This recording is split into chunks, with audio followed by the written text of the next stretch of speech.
Lastly हम देखेंगे mind map in a very short time कि क्या हम इसमें देख सकते हैं। लास्टली क्या हमको देखना चाहिए इंटायर सिलेबस में। देखो हमने अभी सोल्यूशन चैप्टर में ये कंसंट्रेशन टर्म्स ऑलरेडी देख लिया है, ठीक है। उसके बाद देखेंगे रॉल्स लॉ।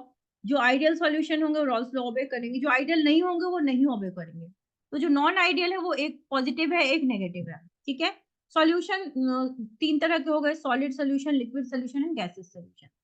उसके बाद यस सॉल्युबिलिटी जो होती है गैस की लिक्विड में प्रेशर और टेम्परेचर पे डिपेंड करती है। लोअर टेम्परेचर और हाइयर प्रेशर पे सॉल्युबिलिटी अच्छी होती है। सॉलिड का प्रेशर पे कोई रोल नहीं है, टेम्परेचर के बढ़ने से सॉलिड का सॉल्युबिलिटी बढ़ता है फॉर एंडोथर्मिक रिएक्शन, लेकिन एक्सोथर्मिक रिएक्शन में टेम्परेचर बढ़ने से सॉल्युबिलिटी घटती है। इतनी बातें याद रखना, हेनरीज लॉ है, फॉर्मूला याद रखोगे, ठीक है। कॉलिगेटिव प्रॉपर्टी चार तरह के होते हैं, अगेन ये क्वेश्चन बनता है आपके एग्जाम में, इसको देख लोगे। एबनॉर्मल मोलर मास यानी कि एसोसिएशन या डिसोसिएशन। एबनॉर्मल मॉलिक्यूलर मास दो तरह के होते हैं।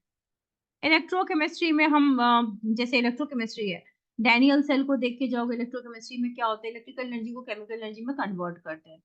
कुछ इलेक्ट्रोड पोटेंशियल क्या होता है, मोलर नर्स इक्वेशन देख के जाओगे, equilibrium constant gives free energy, standard hydrogen electrode. Batteries दो तरह की होती हैं, जो किसका एप्लीकेशन है, primary and secondary. Fuel cell क्या होता है, कोरोजन क्या होता है, जस्ट डेफिनेशन। यहाँ पर कंडक्टेंस का definition, conductivity, molar conductivity. Electrolyte दो तरह के होते हैं, weak and strong. Faraday's law, Faraday's law, पहला लॉ दूसरा लॉ। एंड और ये है प्रोडक्ट ऑफ इलेक्ट्रोलाइसिस, ये हम देखेंगे इलेक्ट्रोकेमिस्ट्री में। केमिकल काइनेटिक्स में आप क्या पढ़ के जाओगे, रेट क्या होता है, दो तरह के होते हैं, एवरेज और इंस्टेंटेनियस। केमिकल काइनेटिक्स का डेफिनेशन, कोलिजन थ्योरी क्या होती है, फैक्टर्स अफेक्टिंग, अगेन ये theoretical question very important. Temperature, यहाँ पर आर्गेनिक इक्वेशन आ जाएगा, कैटलिस्ट, कॉन्सेंट्रेशन। आपको और जीरो ऑर्डर फर्स्ट ऑर्डर देखना है, मॉलिक्युलरिटी ऑर्डर और मॉलिक्युलरिटी के बीच का डिफरेंस देखना है, collision, effective collision, ineffective collision, ये देखना है, डेफिनेशन इतना कम से कम करके जाओगे। डीएफ ब्लॉक में कैरेक्टरिस्टिक्स देख लोगे कि डीएफ ब्लॉक एलिमेंट जो होते हैं कैटलिस्ट की तरह काम करते हैं, क्यों, due to variable oxidation state. Coloured compound है due to DD transition. Interstitial compounds बनते हैं क्योंकि इनके पास वैकेंट स्पेस होते हैं। कॉम्प्लेक्सेस बनाते हैं due to vacant d orbital. Alloy formation करते हैं due to small size. They are metallic, high melting and boiling point होती है, हाई एनर्जी एटोमाइजेशन होता है। इलेक्ट्रॉनिक कॉन्फ़िगरेशन ये है। ऑक्साइड में आपको पोटेशियम परमैंगनेट और पोटेशियम डाइक्रोमेट का फॉर्मेशन याद करके जाना है। यूजेस हैं, their uses conductors, catalyst, paint concentration में यूज करते हैं। ट्रेंड क्या है, atomic and ionic size decrease करता है with increasing atomic number. Ionisation enthalpy जो होती है वो लेफ्ट से राइट इंक्रीज करती है। केमिकल रेगुलरिटी, रिएक्टिविटी रेगुलर है। मैग्नेटिक मूवमेंट जो होता है increases with increase in atomic number. तो डीएनएफ ब्लॉक में हमको ऊपर ऊपर से इतना कम से कम देख के जाना है। कोऑर्डिनेशन कंपाउंड्स में देखो थ्योरीज होती है, valence bond theory, crystal field theory, कोई एक थ्योरी डेफिनेटली आएगी। यहाँ पे कुछ डेफिनेशंस हैं, जैसे central atom, ligand, coordination number, oxidation number, coordination polyhedron, इन सब के टर्म्स हैं। वर्नर्स थ्योरी जिसमें कहते हैं प्राइमरी आयनाइजेबल है और सेकेंडरी वैलेंसी आयनाइजेबल नहीं है।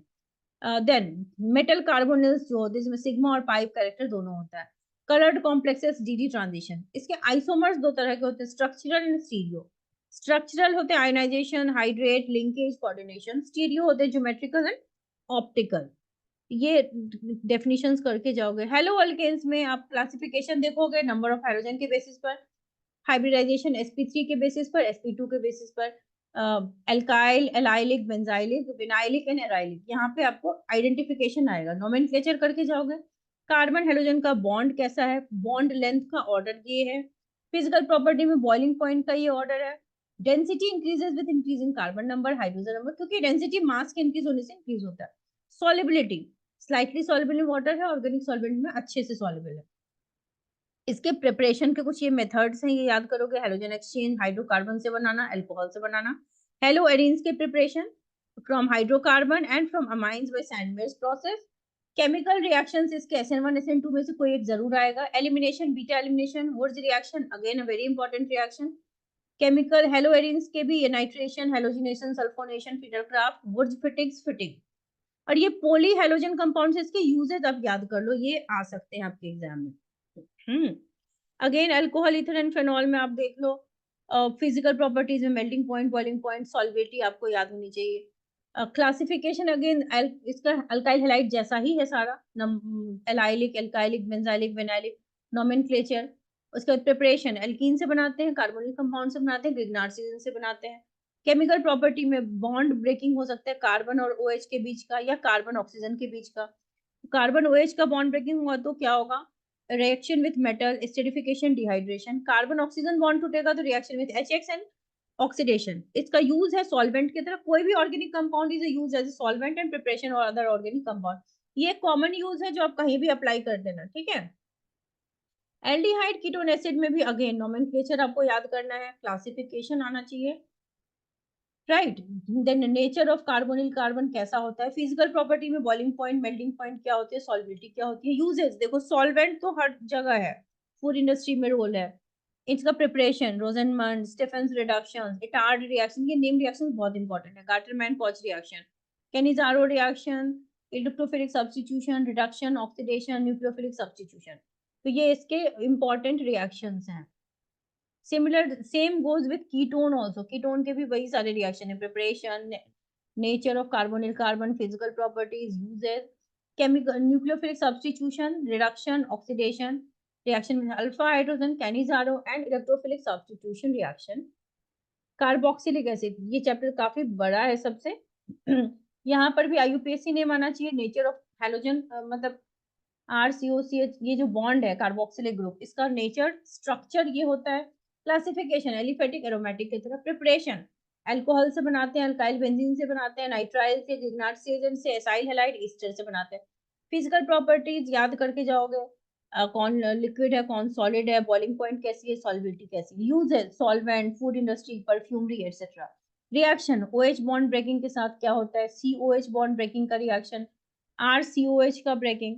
यहाँ पर नेम रिएक्शंस में कोलवेज रिएक्शन इंपॉर्टेंट है।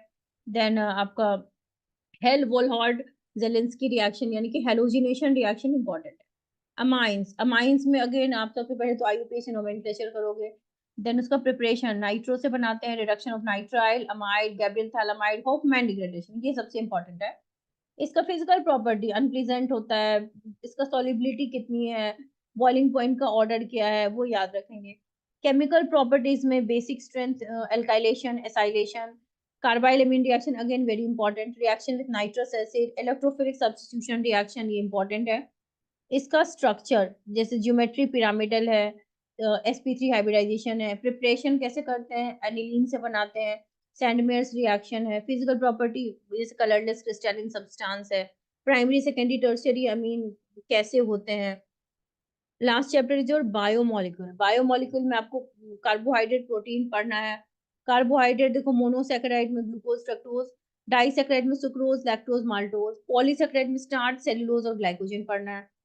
प्रोटीन में देखो, based on the structure primary secondary tertiary quaternary होता है, और based on molecular shape fibrous and globular होता है। हॉर्मोन्स आप जानते हो मिगर अमाउंट में रिक्वायर्ड है, अमाइनो एसिड हार्मोन होते हैं, पेप्टाइड हार्मोन होते हैं, स्टेरॉइड हार्मोन होते हैं। Vitamin water soluble, fat soluble होते हैं। वाटर सॉल्युबल है BC, बाकी जो भी है ADE के सब फैट सॉल्युबल। न्यूक्लिक एसिड आपको DNA एंड RNA पढ़ना है, DNA double stranded, RNA single stranded. So these are last moment revision जो हम कर रहे हैं। एनीथिंग एल्स अगर रिक्वायर्ड है तो आप बता दो बेटा, नहीं तो आपको सारा कंटेंट अवेलेबल है। Anything required you can let me know even before your examination. So, wish you all the very best for your exam. Ending the session.